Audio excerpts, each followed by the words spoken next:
काँग्रेसचे ज्येष्ठ नेते आणि मध्य प्रदेशचे माजी मुख्यमंत्री दिग्विजय सिंग नेहमीच त्यांच्या विधानांमुळे चर्चेत असतात।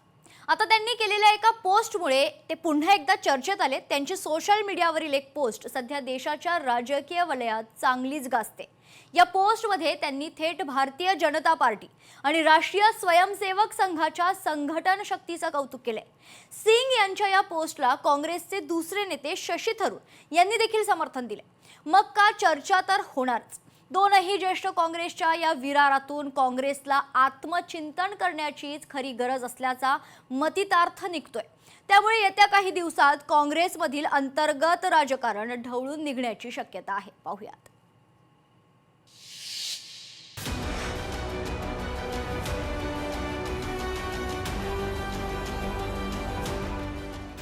दिग्विजय सिंह यांच्या पोस्टची जोरदार राजकीय चर्चा। दिग्विजय यांनी केले भाजप आणि आरएसएसचे कौतुक। दोन्ही संघटनांच्या संघटन शक्तीचं कौतुक। लालकृष्ण अडवाणी आणि नरेंद्र मोदी एकत्रित फोटो शेअर। सिंह यांच्या विधानाला शशी थरूर यांची सहमती। पक्ष नेतृत्वाला सल्ला देण्यावरून सिंह अडचणीत येण्याची शक्यता।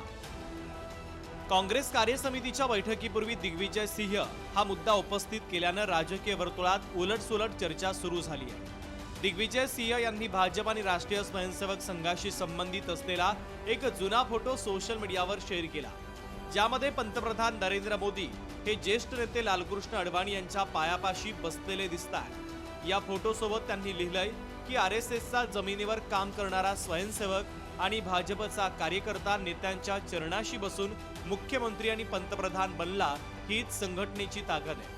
अर्थातच सिंह यांनी भाजप आणि आरएसएसशी संबंधित केलेलं विधान उगाचच केलेलं नाहीये, तर त्यांनी या दोन्ही संघटनांमधील असलेल्या संघटनात्मक ताकदीवर भाष्य करत स्वतःच्या काँग्रेस पक्षाला आरसा दाखवण्याचा अप्रत्यक्षपणे प्रयत्न केला। दिग्विजय सिंह यांची पोस्ट आपण पाहूया। मला हे चित्र मिळालं ते अत्यंत प्रभावशाली आहे। आरएसएसचा जमिनीवर काम करणारा स्वयंसेवक आणि भाजपचा कार्यकर्ता नेत्यांच्या चरणाशी बसून मुख्यमंत्री आणि पंतप्रधान बनला हीच संघटनेची ताकद आहे। जय सियाराम। दिग्विजय सिंह यांचं हे कौतुक केवळ वरवरचं नसून त्यामागे काँग्रेसच्या अंतर्गत राजकारणाचे अनेक पदर दडलेले आहेत। विशेषतः काँग्रेस कार्यसमितीच्या बैठकीपूर्वी त्यांनी हा मुद्दा उपस्थित केल्यानं राजकीय वर्तुळामध्ये उलटसुलट चर्चा सुरू झाली आहे। सिंह यांच्या या चर्चित पोस्टबाबत काँग्रेसचे आणखीन एक ज्येष्ठ नेते शशी थरूर यांना विचारलं असता त्यांनी देखील या विचारांचीच री ओढली।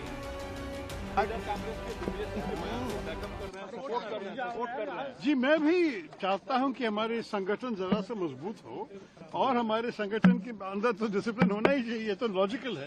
तो ये लेकिन दिग्विजय सिंह साहब अपने आप बोल सकते हैं ना, उनसे सिंह किंवा थरूर यांच्यासारख्या ज्येष्ठ नेत्यांनी असं विधान करणं हे वरवरचं नक्कीच नाहीये। यापूर्वी देखील काँग्रेसच्या अनेक नेत्यांनी सत्तेचं विकेंद्रीकरण होत नसल्याची तक्रार केली होती। त्यामुळे हा एक फोटो निमित्त असून आपल्याच पक्षाच्या नेतृत्वाला दिलेला कठोर सल्ला असल्याची चर्चा राजकीय वर्तुळात सुरू झाली आहे। दिग्विजय सिंहांनी काही दिवसांपूर्वी राहुल गांधी यांना संघटनेकडे लक्ष देण्याचा सल्ला दिला होता। प्रदेश अध्यक्ष नेमले जातात पण खालच्या पातळीवर टीम तयार होत नाही ही त्यांची प्रमुख खंत होती। मात्र भाजप आणि आरएसएसचं कौतुक केल्यामुळे काँग्रेसमधील इतर नेते काहीसे अस्वस्थ झाले।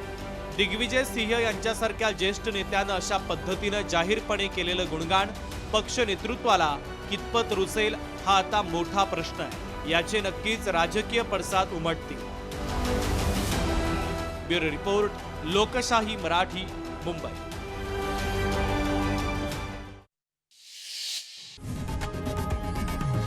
लोकशाही मराठी ऐका, पहा, जागरूक रहा।